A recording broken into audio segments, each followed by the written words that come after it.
Hi guys, papunta pala kami ngayon sa may Anahawan Ridge at syempre kasama ko si Bibi. Gitugnaw na ni. Tugnaw gyud. Narata ka ron sa may Valencia City tapos kuan lang, magmotor ta padulong dito. Siguro mga less than 1 hour. Maabot na ta. Tapos uban din mo sa taktak, kuan lang, nasa likod. Pero grabe, tugnaw ka. Mayon tag na ipoy kuan na Sea of Clouds, no? So okay na ka, Bi? Okay na. Okay na. Katugnaw. Ibang tugnaw pa may pero lamig kayo yung tugnaw. Okay na katak? May tag dito mga wala, no?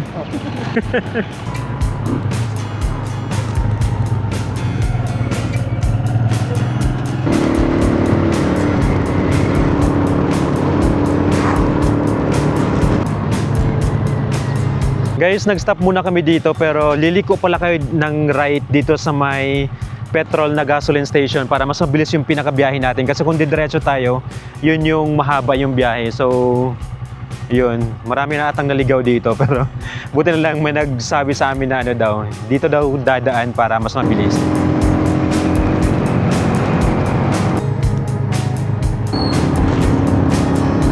May rough road lang tayo madadaanan.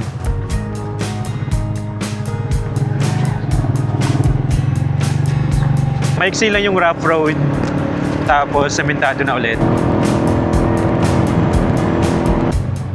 Pagdating dito guys, ano na tayo, left na.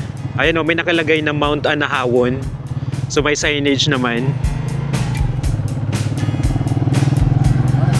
Grabe guys, so ang ganda ng view dito. Rice field. Tapos yung sa pinakaharap natin is yan na siguro yung Mount Anahawan.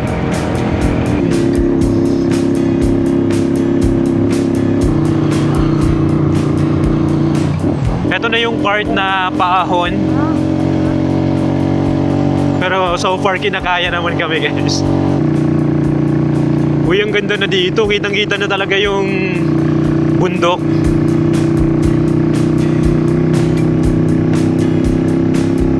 Saka pa sunrise pa lang din, sana mabutan natin na may Sea of Clouds. Bi, okay na ka? Tugnaw gyapon?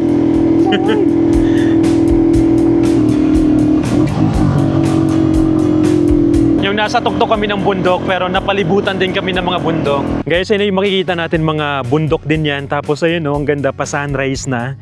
At dito din pala tayo liliko lang. Yan, may signage din naman na Mount Anahawan. Diretso tayo dito. Pero grabe guys, so dito pa lang. Yan yung pinaka-view natin. Grabe ang patag. Makikita mo talaga yung rice field dito sa may Valencia. Guys, pagdating pala natin dito sa taas, dito na tayo magbabayad ng entrance fee na 50 pesos. Tapos meron doon silang bayad sa parking fee na sa 4 wheels is 50 pesos. Tapos 30 pesos naman para sa motor. So after magbayad, diretso na tayo dito sa may parking area. Yan, ito na yung parking. Ngayon naman, nandito lang tayo sa may parking area. Ayan, malawak din yung parking area nila guys, pero grabe. Dito pa lang sa parking area, kitang-kita na talaga natin yung pinaka-view. Guys, sa mga mag-paragliding, dito lang to sa may parking area, dito yung pinaka-take off. So, ayun, may lumipad na.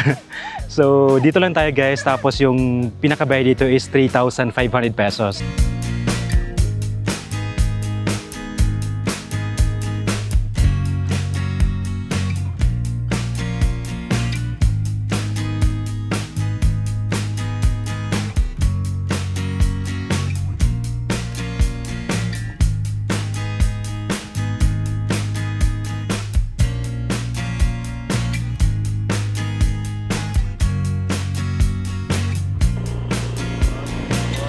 Mula pala dito sa may parking, maglalakad lang tayo. Siguro mga ano lang, less than 1 minute. Nandun na tayo sa pinaka-view deck nila. Pero yung madadaanan natin dito is ano lang din guys, rough road. So dahan-dahan lang. At ano din, meron din ako nakita ditong tindahan pala. So pwede tayong makabili. At pwede din pala tayong magkape. Yan, akit lang muna tayo dito. Kasi meron silang dining area. Ayan, ito na yung tindahan. Tapos, dito tayo magkakape guys. Tapos yun na yung pinaka-view natin. Oh. Grabe, ang ganda. Parang kahit saan ka magpunta, talagang makikita mo yung mountains. Diretso na yung lakad natin papunta doon. So, yun lang yung tindahan. Tapos ito na yung lalakarin natin papunta doon sa pinaka-view deck. Dito na din yung CR. Ang maganda din pala dito guys kasi yung CR nila is wala ding bayad. So, makakapag-CR tayo ng maayos. Tapos ngayon naman is ikot ko lang muna kayo bago tayo pumunta sa may view deck. So dito na area is meron na ding mga, yan, may mga cottage dito. Ang ganda ng mga cottage nila, pwede tayong pumesto din dito guys. Wala din tong bayad, pwede tayong magpahinga. At marami din po yung mga cottage dito guys na pwede nating magamit. Hi! Hi po! Dagan mo na kayo sila oh. Bye-bye! Bye! Uwi na po kayo? Yes! Ingat po! Bye! Ang dami nila, ang saya. Hi, thank you! Thank you po, ingat! Ayan, ang dami nila. Tapos dito pala guys, yan yung pinaka entry point natin. Grabe, ang ganda ng design, no? Tapos may mga upuan din dito.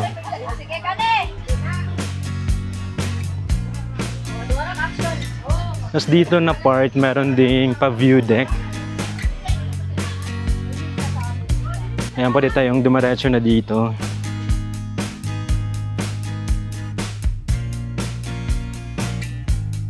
Guys, isa din to sa gusto kong view deck kasi tinan naman naka-open lang. So, free lang talaga tayo maglakad dito. Pero syempre, kailangan mag-ingat lang din kasi wala open lang talaga siya. Ginawa siya para open, para makapag-picture tayo.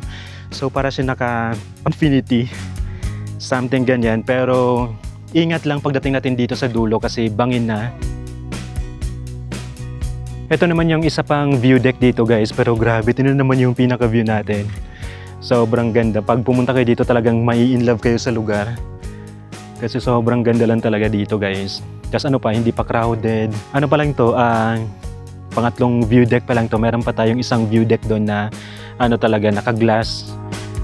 Kaya makikita natin yun mamaya. Ito naman yung madadaanan natin papunta sa may glass view deck. O di ba para tayong may sariling street dito guys. Diretso na tayo dito sa may exciting part kasi ito na talaga yung pinaka may magandang view deck.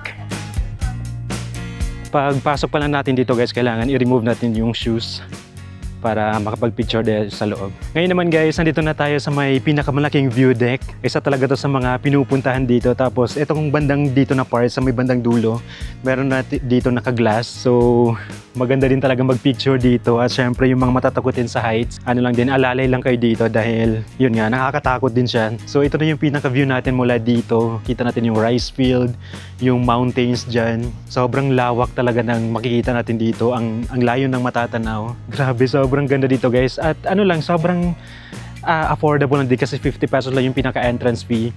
At malilibot na natin to lahat dito.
Guys, may dress ako. Saan mo cottage ba ni kubo? Bahay ko po. Bahay kubo. Yes, kaya gigipang kapoy na magpahulay lang sa amin dire. Barko man eh. Ano siyang barko, no? Pero grabe dire ka magpahulay tapos marelax yung kay nice kayo ang view. Hangin bigay. Hangin. Di ba? Sa mga broken hearted, dili mo kayo Oo. bikog. Mao gyud. Pwede ka magdagan-dagan di. Ako makadagan pa lang nes baby, ako ning padaganon ta diri oh. Ayun nara. Dito na muna kami sa may tindahan, dito kami nagkakape guys. Tapos yan yung pinaka-view natin, grabe, sobrang ganda pa rin.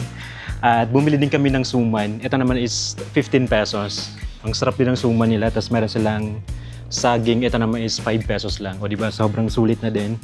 Tapos kakain na tayo dito. Meron din pala silang cup noodles. Magkano nga to? Basta may cup noodles sila. 40 pesos pala guys. Kape.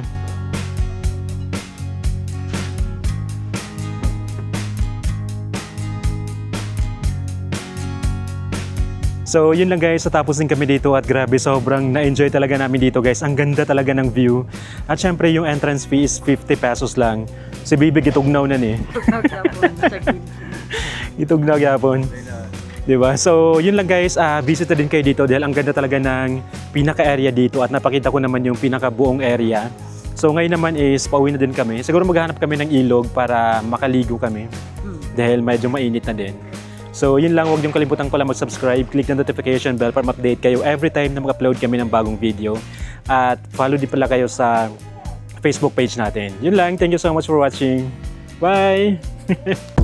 Black Corvette.